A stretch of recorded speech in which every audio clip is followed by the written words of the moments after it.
Market যেদিন এই ক্যান্ডেলটা তৈরি করেছিল, এই সুইং লো এর নিচে ক্লোজ হয়, ওই দিন থেকে আমি আপনাদেরকে সতর্ক করতেছিলাম যে মার্কেট তার এক্সট্রিম ডিমান্ড জোনে যাবে। মার্কেট ঠিক সেভাবেই তার এক্সট্রিম ডিমান্ড জোনে আসছে। এই জোন থেকে আমি আপনাদের সতর্ক করতেছিলাম যে আপনারা মার্কেটকে অবজারভেশনে রাখেন, আর এক্সট্রিম ডিমান্ড জোনে আসবে, এটা এক্সট্রিম ডিমান্ড জোনে আসার চান্স 90%। তো এক্সট্রিম জোনে এখন আসছে। এখন আমরা কি করব? এখন আমরা ডেইলি টাইম ফ্রেম থেকে 1 আওয়ার টাইম ফ্রেম বা 15 মিনিটের টাইম ফ্রেমে অ্যানালাইসিস করে দেখব মার্কেট স্ট্রাকচার আপ ট্রেন্ডে শিফট হচ্ছে কিনা। চলেন দেখি। ফার্স্ট আমরা 1 আওয়ার টাইম ফ্রেমে যাই। 1 আওয়ার টাইম ফ্রেমে আমরা দেখতে পাচ্ছি মার্কেট কমপ্লিটলি বিয়ারিশ বা কমপ্লিটলি ডাউন ট্রেন্ডে আছে। তো আমরা এখন কি করব? আমরা এখন দেখব মার্কেট, এটা তার swing high swing low already সে তৈরি করছে। ধরেন এরকম সে এগেইন লোয়ার লো তৈরি করলো। এখান থেকে যখন সে একটা ইনডিউসমেন্ট যখন সে মিটিগেট করবে এবং রিসেন্ট সুইং হাইয়ের উপরে 1 আওয়ার টাইম ফ্রেমে মার্কেট বা প্রাইস ক্লোজ হবে, তখন আমরা বুঝতে পারবো মার্কেট আপ ট্রেন্ডে শিফট হচ্ছে। আর যদি সে কন্টিনিউ এরকম লোয়ার লো তৈরি করতেই থাকে, সেক্ষেত্রে মার্কেটে কেউ এন্ট্রি নেবেন না, এন্ট্রি নেওয়া উচিত হবে না। মার্কেট কোথায় যাবে এটা কেউ বলতে পারবে না।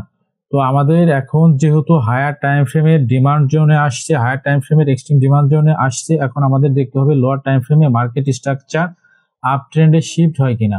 তো যতদিন এইখানে আপ ট্রেন্ডে, যতদিন মার্কেট লোয়ার টাইম ফ্রেমে মার্কেট স্ট্রাকচার আপ ট্রেন্ডে শিফট না হবে, ততদিন আপনাদের কোনো শেয়ারে এন্ট্রি প্ল্যান করা ঠিক হবে না। এরকম একটা স্ট্রাকচার হতে হবে লোয়ার টাইম ফ্রেমে। ফার্মাসিউটিক্যাল সেক্টরের কয়েকটা আমরা শেয়ার দেখবো, অ্যানালাইসিস করব। কয়েকদিন আগে আমি এই চার্টটা আপনাদের শেয়ার করেছিলাম। এই অর্ডার ব্লক একটা, এটা হচ্ছে extreme order block. Decisional order block থেকে প্রাইস টাচ করে আপাতত সে উপরে হোল্ড করতেছে। যারা স্কয়ার ফার্মা লং টার্মের জন্য 5 বছর 10 বছরের জন্য এন্ট্রি প্ল্যান করেছেন, তারা এখান থেকেই বাই প্ল্যানিং করতে পারেন, অল্প অল্প বাই শুরু করতে পারেন।